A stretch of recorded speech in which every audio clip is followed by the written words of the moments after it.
Hello anime lovers, स्वागत है आपका आपके अपने चैनल एनिमे एक्सपीएल पर। तो गाइस आज हम देखने जा रहे हैं सोलो लेवलिंग के एपिसोड 10 को। लास्ट एपिसोड में हमने देखा था कि जूही जुनू से मैजिक जैम के बारे में बात कर रही थी, जो कि जिनवू ने उसे डबल डंजन में दिया था। वेल इस वाले एपिसोड की स्टार्टिंग होती है जूही और जिनू से। जूही जिनू से कहती है, तुम बहुत बदल चुके हो जिनू, लेकिन मैं अभी भी वैसी हूँ जैसा तुमने मुझे लास्ट टाइम देखा था। जिनू बताता है कि पिछले कुछ दिनों में उसके साथ बहुत कुछ हुआ। वैसे भी सभी लोगों को अपने अपने एक्सपीरियंस से अलग अलग बेनिफिट्स मिलते हैं। जूही भी कहती है, हाँ तुमने सही कहा जिनू, मुझे देख लो, मैं एक हंटर हूँ, लेकिन मैं फिर भी बहुत ज़्यादा डरपोक हूँ। हालांकि मैंने इस चीज़ से बाहर निकलने का ट्राई करा, लेकिन मैं तब भी इस चीज़ से बाहर नहीं निकल पाई। देखा जाए तो मुझे बी या ए रैंक के मिशंस पे जाना चाहिए, लेकिन तब भी मैं डी या ई रैंक के मिशंस को चुनती हूँ, और इसलिए मैं तुमसे भी मिल पाई। अगर देखो तो मैं तुमको हमेशा हील करते आई हूँ। जब भी हम मिशंस पे जाते थे तब मैं तुम्हें हील करा करती थी, लेकिन तब भी तुम बच जाते थे, और वो सारी चीज़ें मैं बोल नहीं सकती कभी भी। तुम्हें याद है हमने एक साथ डिनर करने का भी प्लान करा था। इसके बाद वो जिनवू को वही मैजिक जेम दे रही होती है, और उसको जेम देते हुए वो जिनवू से कहती है, अब मैंने रिटायर होने का प्लान किया है। मैंने फाइनली डिसाइड कर लिया है कि अब मुझे रिटायर होना है, और अब मैं वापस अपने होम टाउन जा रही हूँ। अगर वैसे तुम वहाँ कभी आओ तो मुझे ज़रूर बताना, हम दोनों साथ में घूमेंगे। इस पर जिनवू भी कहता है, चलो अगर ऐसी बात है तो हम एक साथ डिनर करेंगे। जिनवू यहाँ पर जूही से उस मैजिक जैम को ले लेता है, और यहाँ से जूही चली जाती है। इसके बाद अगला सीन थोड़ी देर पहले का होता है, जहाँ पर चीवू जिनवू से कहते हैं, मुझे नहीं लगता कि तुम एक बी क्लास हंटर कैंग को मार सकते हो। मैं इस बात पर भी शक नहीं करना चाहता कि तुम्हारी रीअवेकनिंग हुई है, लेकिन मैं तुम्हें एक बात कह देता हूँ, अगर तुम्हें लंबा जीना है तो तुम्हें आगे केयरफुल रहना पड़ेगा, क्योंकि डंगसुक वाले मिशन से बस तुम और एक डी रैंक का हंटर ही जिंदा बच पाया था। यह हो सकता है कि डंगसुक का भाई डंगसु तुम लोगों को अभी भी ढूंढ रहा हो। ये सुनकर जिनवू थोड़ा कंफ्यूज हो जाता है, और वो कहता है, क्या मतलब कि ऐसा रैंक हंटर डंगसु मुझे ढूंढ रहा है? चीफ वो कहता है, हाँ, क्योंकि ये मैटर नहीं करता कि डंजन में क्या हुआ, मैटर ये करता है कि तुम आखिर बच के बाहर कैसे आ गए। वैसे भी डंगसु एक ऐसा रैंक हंटर है, यानी इसका मतलब ये हुआ कि कोई भी लॉ उसे नहीं रोक सकता। वो एक ऐसा राक्षस है जिससे कोई भी राक्षस डरता है, और हो सकता है कि वही तुम्हारे पीछे आ रहा हो। मैं यहाँ पर तुम्हें एक एडवाइस देता हूँ, ये अच्छा रहेगा कि तुम अपनी फैमिली को लेकर यहाँ से बहुत दूर चले जाओ। एक काम करो, इस कंट्री को ही छोड़ दो। इसके बाद सीन प्रेजेंट में आता है, और जिनवू अपने आप को कहता है, अब मेरे पास स्ट्रांग बनने का एक और रीज़न है। इसके बाद अगले सीन में जिन्हों ने जिनवू को गैदरिंग में बुलाया हुआ है। जिन्हों बताता है, ये सारे लोग हमारे टीम के मेंबर्स हैं। मैंने यहाँ पर ऐसे हंटर्स को बुलाया हुआ है जो कि किसी ना किसी रीज़न की वजह से काम नहीं करते। खासकर उन लोगों को मैंने ऊपर रखा है जो कि गरीब है। जिन्हों ने उन सबको देखकर कहता है, क्या तुम सच में इन जैसे लोगों को हायर कर रहे हो? लेकिन जिन्हों यहाँ पर अपने फैसले पे बहुत ज़्यादा कॉन्फिडेंट है, और वो जिन्हों से कहता है, हम वैसे भी एक सी रैंक के मिशन के अंदर हार्ड लोगों की जरूरत पड़ने वाली है। तभी जिन्हों से कहता है, यहाँ पर बच्चे क्या कर रहे हैं? जिन्हों को बताता है, मिशंस के अंदर माइनर्स भी पार्टिसिपेट कर सकते हैं। तभी यहाँ पर ये लड़की आ जाती है, और वो जिन्हों से कहती है, तुम तो बहुत रूड हो रहे हो, मैं एक रियल हंटर हूँ। जिन्हों से कहता है, तुम तो एक हाई स्कूलर हो, तुम अपने मिशन पर कब गई थी, ये ज़रा बताना मुझे। वो लड़की उसे बताती है कि वो अभी तक एक भी मिशन पे नहीं गई। तभी जिन्हों से कहता है, तो तुम एक ई रैंक की हंटर हो ना? तो वो लड़की कहती है, हाँ हूँ। तो जिन्हों कहता है, कुछ नहीं, बस तुम बस बाहर इंतजार करोगी, क्योंकि डंजन में सिर्फ मैं और जिन्हों ही जाएंगे। तब यहाँ पर एक लड़का जिन्हों से कहता है, क्या तुम सच कह रहे हो ना? हमें बस बाहर वेट करना है, और बस वेट करने के हमें 3 मिलियन मिलेंगे। जिन्हों कहता है, हाँ बिल्कुल, वो भी एक रेड के 3 मिलियन मिलेंगे। जिन्हों कहता है, कितनी कमाल की बात है ना, बस वेट करने के 3 मिलियन। ये सुनकर वो सभी लोग खुश हो जाते हैं। लेकिन तभी जिन्हों कहता है, यार सुनो, ये सारी की सारी बातें तुम्हें सीक्रेट रखनी है, क्योंकि अगर किसी को भी यह बात पता चली तो तुम्हारे ऊपर 10 गुना ज़्यादा चार्ज लगेगा, क्योंकि तुम्हारे कॉन्ट्रैक्ट में ऐसा ही लिखा हुआ है। दूसरी तरफ हमें दिखाया जाता है कि जिन्हों के हाथ में स्टेल्थ रून स्टोन है, जो कि उसको कैंग को मार के मिला था। जिन्हों यहाँ पर अब उस वाले स्टोन को यूज़ कर लेता है, जिससे कि उसकी स्टेल्थ एबिलिटी अनलॉक हो जाती है। गाइस यहाँ पर स्टेल्थ का मतलब होता है किसी के ऊपर भी छुप के अटैक करना। तभी यहाँ पर जिन्हों एक लल्लो सा आर्मर पहन के जिन्हों के पास खड़ा हो जाता है। जिन्हों कहता है, तुमने एक क्या पहन रखा है? जिन्हों कहता है, ये मेरा इनहेंस आर्मर सेट है, जो कि इटालियन कारीगरों ने बनाया है। वैसे भी हम 2 लोग जा रहे हैं, तो मैंने सोचा कि यार फुल प्रोडक्शन हो जाए। ये सारी बातें सुनकर जिन्हों उसके पास जाता है, और उसको बस एक उंगली से गिरा देता है। इसके बाद वो जिन्हों से कहता है, अगर तुम मेरी एडवाइस मानो तो इसको अभी के अभी उतार के रख दो। जिन्हों भी जिन्हों की बात मान जाता है। इसके बाद वो दोनों डंजन के अंदर जाने के लिए तैयार हो जाते हैं, लेकिन जिन्हों ने अभी भी उस हेलमेट को नहीं उतारा है। जिन्हों कहता है, चलो ठीक है यार, अब जल्दी से अंदर चलो मेरे साथ। दूसरी तरफ इन दोनों को देखकर एक बेवड़ा कहता है, एक ई रैंक हंटर और एक डी रैंक हंटर, ये दोनों अपने आप को समझते क्या है? इन्हें क्या लगता है कि ये दोनों एक सी रैंक के डंजन में सर्वाइव कर जाएंगे? खैर मुझे क्या, भाड़ में जाए। इसके बाद अगला सीन जिना की क्लास का होता है। यहाँ पर जिना ये बात नोटिस करती है कि आज उसकी दोस्त सॉन्ग ने क्लास ही अटेंड नहीं करी। वेल जिना की दोस्त वही है जो कि हमें थोड़ी देर पहले दिखाई गई थी। इसके बाद अगला सीन इनका होता है। यहाँ पर ये सभी बात कर रहे होते हैं कि इन दोनों को गए हुए अभी 1 घंटा बीत चुका है। वैसे भी रेगुलर टीम्स को बस 2 घंटे लगते हैं ऐसे वाले मिशंस में। तभी वो देखते हैं कि डंजन में से जिनो भागते हुए बाहर आ रहा होता है। उसको देखकर ये सभी शॉक हो जाते हैं कि आखिर ये बच के बाहर कैसे आ गया। जिनो के बाद बाहर आता है जिनू, जिसके बाद वो गेट ऑटोमेटिकली क्लोज होने लगता है। इसका मतलब यह है कि जिन्होंने डंजन बॉस को हरा दिया है। इसके बाद जिन्हों जिन्हों से कहता है तो अब बताओ अगला डंजन कहाँ पर है। जिन्हों कहता है बस यहाँ से 1 घंटे का रास्ता है दूसरे डंजन के लिए। इसके बाद जिन्हों सबसे कहता है चलो चलो अपना अपना सामान उठाओ, हमें आज 3 रेट्स पे जाना है। इसका मतलब यह है कि तुम्हें बैठे बैठाए 3 मिलियन की जगह 9 मिलियन मिलेंगे। अब यहाँ पर ये चीज़ देखने के बाद ये सभी लोग बहुत ज़्यादा शॉक हो जाते हैं और वो सोचते हैं कि जिन्होंने ये सब कुछ अकेले कैसे कर दिया। इसके बाद अगले सीन में जिन्हों एक गॉब्लिन डंजन में होता है जहाँ पर वो इन सभी के सभी पिद्दी गॉब्लिन्स को एक झटके में उड़ा देता है। जिन्हों यहाँ पर उन गॉब्लिन्स को ऐसे मार रहा है जैसे कि उसके लिए कुछ भी ना हो। इसके बाद यहाँ पर जिन्हों बिना कोई खास एफर्ट लगाए गॉब्लिन बॉस को भी मार देता है। इसी के साथ यहाँ पर जिन्हों का लेवल अप भी हो जाता है। इसके बाद अगला सीन अगले दिन का होता है। यहाँ पर जिन्हों अपने घर के काम के लिए निकलता है जिसे देखकर जिना शॉक हो जाती है और वो जिन्हों से कहती है तुम आज भी काम पे जा रहे हो।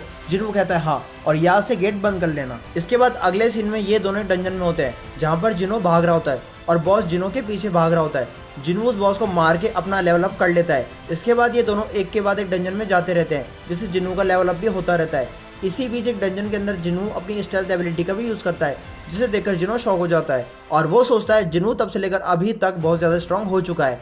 अब यहाँ पर जिन्हों खुद से कहता है स्टेल्थ एबिलिटी जैसे मुझे मिली मुझे वो तरीका अच्छा नहीं लगा, लेकिन ये एबिलिटी है बड़ी कमाल की। इसके बाद जैसे जिन्हों सभी बीस्ट को मार देता है जिन्हों से कहता है मैंने यहाँ पर जितने भी क्रिस्टल थे सारे के सारे जमा कर लिए हैं, इसलिए अब तुम थोड़ा सा रेस्ट कर सकते हो। जिन्हों कहता है ठीक है। जिन्हों अब यहाँ पर अपने सिस्टम को चेक करता है। उसका सिस्टम उसे बताता है कि जिन्हों ने बहुत सारी एबिलिटीज़ को अनलॉक कर लिया है, लेकिन यहाँ पर उसके पास ये एबिलिटीज़ बस लिमिटेड टाइम के लिए ही रहती हैं क्योंकि उसके पास अभी इनफ एमपी नहीं है। एमपी का मतलब यहाँ पर माना पावर है। जिन्हों यहाँ पर खुद से यह भी कहता है कि अब समय आ गया है कि उसको अपनी इंटेलिजेंसी भी बढ़ानी होगी और यहाँ पर सारी की सारी चीज़ें करने के बाद वो सीधा D1 कैसल में जाएगा, या फिर शायद नहीं, क्योंकि जो अभी उसका स्ट्रेंथ है वो B रैंक के हंटर से ऊपर है और A रैंक के हंटर से नीचे है। तभी यहाँ पर उसका सिस्टम उसे एक जॉब चेंज का क्वेस्ट देता है। अगला सीन व्हाइट टाइगर गिल्ड का होता है। यहाँ पर एक बंदा अपने चीफ को रिपोर्ट देते हुए कहता है ये एक बिडिंग डॉक्यूमेंट है, वो भी C रैंक के गेट्स के लिए, जहाँ पर उसे पता लगता है कि किसी ने 150 मिलियन दिए हैं C रैंक गेट को जीतने के लिए। इसी के साथ वो आदमी बताता है कि एक ऐसी रेड टीम है जो कि दुगनी बिडिंग कर रही है, वो भी C रैंक गेट्स के लिए। ये रिपोर्ट देखकर यहाँ पर चीफ बोलता है इन सारे रेड मिशन का कैप्टन है जिनो, इसका नाम मैंने आज तक नहीं सुना है। इस पर ये आदमी बताता है ये यूजिन कंस्ट्रक्शन के मालिक का दूसरा बेटा है। इस पर चीफ बोलता है यूजिन कंस्ट्रक्शन ऐसे तो ये लड़का अपनी कंपनी का बहुत बड़ा लॉस करवा देगा, भले ही ये लड़का मजाक कर रहा हो, लेकिन ये बहुत बड़ी बात हो चुकी है। इसके बाद ये चीफ जिन्हू का नाम देखता है और उसे पता लगता है कि जिन्हू एक ई रैंक हंटर है। जिन्हू का नाम सुनने के बाद उसे याद आता है कि ये लड़का तो डबल इंजन वाले हादसे में भी था। इसका मतलब यहाँ पर कुछ तो गड़बड़ है। अगले सीन में जिन्हू और जिनो फिर से एक रेड में वापस आ रहे होते हैं। जिन्हू जैसे ही बाहर आता है वो नोटिस करता है कि उसको सौंगी घुर रही होती है। जिन्हू से कहता है तुम्हें क्या हुआ सौंगी? यहाँ पर ब्लश करते हुए वो कहती है कुछ नहीं। इसके बाद अगले सीन में ये आदमी और इसका चीफ कहीं जा रहे होते हैं। चीफ यहाँ पर बताता है जिन्हू एक सेकंड अवेकनर है क्योंकि जिन्हू के साथ अभी 3 रिसेंट में इंसिडेंट हुए हैं। पहला डबल इंजन इंसिडेंट, दूसरा डंगसुक इंसिडेंट और तीसरा कैंग इंसिडेंट। और इन तीनों ही इंसिडेंट में बाकी लोग मर गए और ये अकेला बच गया। और इसलिए अगर एक सेकंड अवेकनर नहीं है तो इसकी और कोई एक्सप्लेनेशन नहीं है। वैसे यहाँ पर ये दोनों कुछ नए लोगों को रिक्रूट करने जा रहे होते हैं। अब जैसे ही यहाँ पर ये लोग डंजन गेट पे पहुँचते हैं, ये देखते हैं कि जिन्हू और जिनो को छोड़ के बाकी सभी लोग पिकनिक मना रहे हैं। तभी यहाँ पर सौंगी उससे आके कहती है मिस्टर यहाँ पर बाकी लोगों का आना मना है। तभी वो आदमी कहता है अरे मैं तो ऐसे ही आ गया था, लेकिन ये बताओ तुम लोग गेट के इतने पास क्यों बैठे हो? सौंगी कहती है सबसे पहली बात तो ये कि मुझे बच्चों की तरह ट्रीट मत करो, मैं भी एक हंटर हूँ। ये सुनकर चीफ शॉक हो जाता है और वो कहता है तुम भी हंटर्स की टीम में हो? सौंगी कहती है हाँ।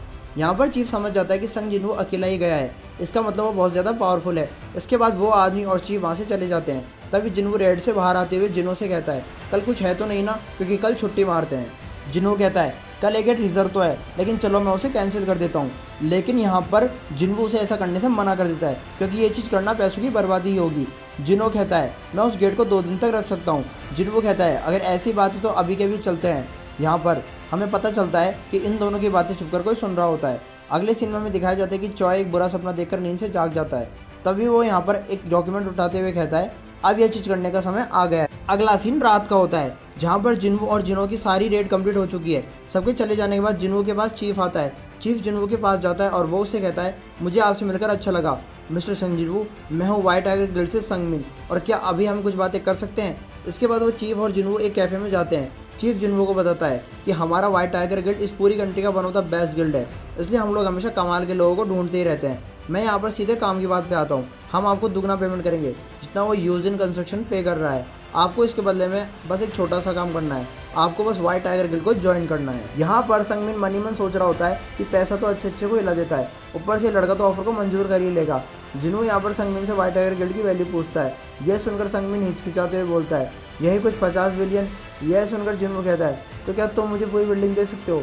इस पर संगमिन कहता है मुझे समझ में नहीं आया कि आप आखिर कहना क्या चाह रहे हैं। जिन्हों यहाँ पर उसे सीधा बताता है कि यूजिन कंस्ट्रक्शन ने उसे 30 बिलियन के साथ साथ एक बिल्डिंग भी ऑफर करी है, तो इसका मतलब यही कि तुम मुझे पूरी बिल्डिंग तो दे ही सकते हो। ये सुनकर संगमिन कहता है इसके लिए तो मुझे अपने सुपीरियर से बात करनी पड़ेगी।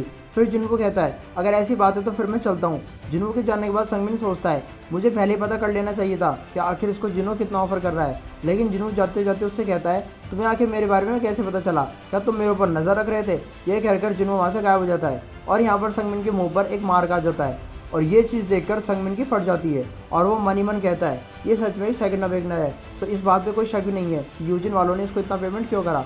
ये कहते हैं वो जिन्हों से माफ़ी मांगता है और उसके ऊपर नज़र रखने के लिए और पीछे देखने लगता है, बट जिन्हों उससे कहता है कि पीछे मत देखना। इसके बाद संगमिन जिन्हों को बताता है कि कोई ऐसा आदमी है जो कि डंजनों को मोनोपोलाई कर रहा है, जिसकी वजह से हम अपने नए बंदों को ट्रेन नहीं कर पाते हैं और हमारे रूल्स और रेगुलेशन की वजह से नए लोगों को डंजनों में भी नहीं भेजा सकता।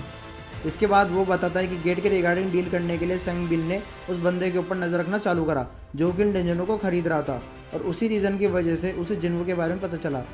यहाँ पर जिन्हू अभी भी छुपा हुआ है और वो संगमिन से कहता है और कितने लोग अभी मेरे बारे में जानते हैं। संगमिन कहता है कि बस मैं और जो आदमी बाहर खड़ा है वो। जिन्हू उससे कहता है कि मैं नहीं चाहता कि कोई मेरे बारे में जाने और अगर फ्यूचर में मेरे बारे में कभी भी कोई भी अफवाह उड़ी तो सबसे पहले मेरा शक तुम्हारे ऊपर ही होगा। संगमिन कहता है ये रिपोर्ट तो मुझे अपने गिल्ड वालों को फिलहाल देनी होगी, लेकिन अगर ऐसी बात है तो मैं शांत रहूँगा। जिन्हू उसे थैंक्स कहता है और जिन्हू वहीं बैठा होता है। जिन्हू उससे कहता है लगता है हमारे सभी सी रैंक के डंजनों को खरीदने की वजह से तुम्हें दिक्कत हुई है, इसलिए इन सभी चीज़ों के लिए मैं माफ़ी मांगता हूँ, लेकिन ये कुछ और दिन चलने वाला है। वो सब तो ठीक है, लेकिन हम अपने नए बंदों को ट्रेन कैसे करेंगे। जिन्हू अब यहाँ पर उसको एक डील देता है। जिन्हू कहता है कि एक काम करते हैं, अभी हमारे पास 3 सी रैंक के डंजन है, अगर तुम्हें उसे लेना है तो ले लो, नहीं तो भाड़ में जाओ। इस पर संगमिन जिनसे वो से प्राइस पूछता है। जिन्हू बताता है कि हर एक डंजन 3 मिलियन का है। संगमिन कहता है 3 मिलियन। संगमिन ये बताता है कि एक सी रैंक के डंजन में मस्त माना क्रिस्टल भी 2 मिलियन तक ही होते हैं, कम से कम थोड़ा तो डिस्काउंट दो। जिन्हू इस बात पर तुरंत मान जाता है और वो कहता है चलो ठीक है डील। जिन्हू यहाँ पर एक डंजन को 2 मिलियन में बेच देता है। जिन्हू कहता है आज के आज पैसे ट्रांसफ़र कर देना बैंक अकाउंट में, और हाँ वैसे मेरे पास तुम्हारे लिए गिफ्ट है, एक काम करो अपनी आंखें बंद करो और मुंह खोलो। जिन्हू यहाँ पर उसे हीलिंग पोशन पिलाता है जिससे उसका घाव भी ठीक हो जाता है। इस पर संगमिन कहता है तो इसका मतलब यह हुआ कि तुम अब मेरे ऊपर भरोसा करने लग गए। जिन्हू कहता है हाँ अगर तुम मेरे बारे में किसी को नहीं बताओगे तो। इसके बाद अगला सीन सुबह का होता है जहाँ पर जिन्हू को बताता है कि अकाउंट में 6 मिलियन ट्रांसफ़र हो गए हैं, लेकिन यह बताओ कि तुमने इतने महंगे में डंजनों को कैसे बेच दिया जबकि हम उसे कैंसिल करने वाले थे। तो जिन्हू कहता है कि ये बस एक सीक्रेट है। अगला सीन होता है व्हाइट टाइगर गिल्ड का। यहाँ पर इस आदमी को पता चलता है कि इनके एरिया में सी रैंक के डंजन खाली थे, मतलब इनके पैसे वेस्ट हो गए क्योंकि यूजिन कंस्ट्रक्शन वालों ने इन दोनों में कोई भी सी रैंक के डंजन नहीं खरीदा। अब यहाँ पर संगमिन सोचता है कि सबसे पहले वो इन्वेस्टिगेशन में फेल हुआ और दूसरा बिजनेस में, तभी उसको जिन्हू का मैसेज आता है इस चीज़ से हमारा हिसाब बराबर हो गया, अब मैं भूल जाऊँगा कि तुमने मेरे ऊपर कभी भी स्पाई करा था। अब पता नहीं क्यों पर यहाँ पर इस मैसेज को पढ़ने के बाद में ये बंदा बहुत खुश हो जाता है। जिन्हू यहाँ पर कार चलाते हुए सोच रहा होता है कि उसको एक जॉब क्वेस्ट आया है। मुझे लगता है कि ये जॉब क्वेस्ट में मजे करने वाला है। इसी के साथ ये एपिसोड यहीं पर ही एंड हो जाता है। तो दोस्तों आपको ये वीडियो कैसे लगी कमेंट करके बताएं, और अगर वीडियो अच्छी लगी हो तो लाइक एंड शेयर करें, और अगर आप हमारे चैनल पे नए हैं तो हमारे चैनल एनीमे एक्सपीएल को सब्सक्राइब करें।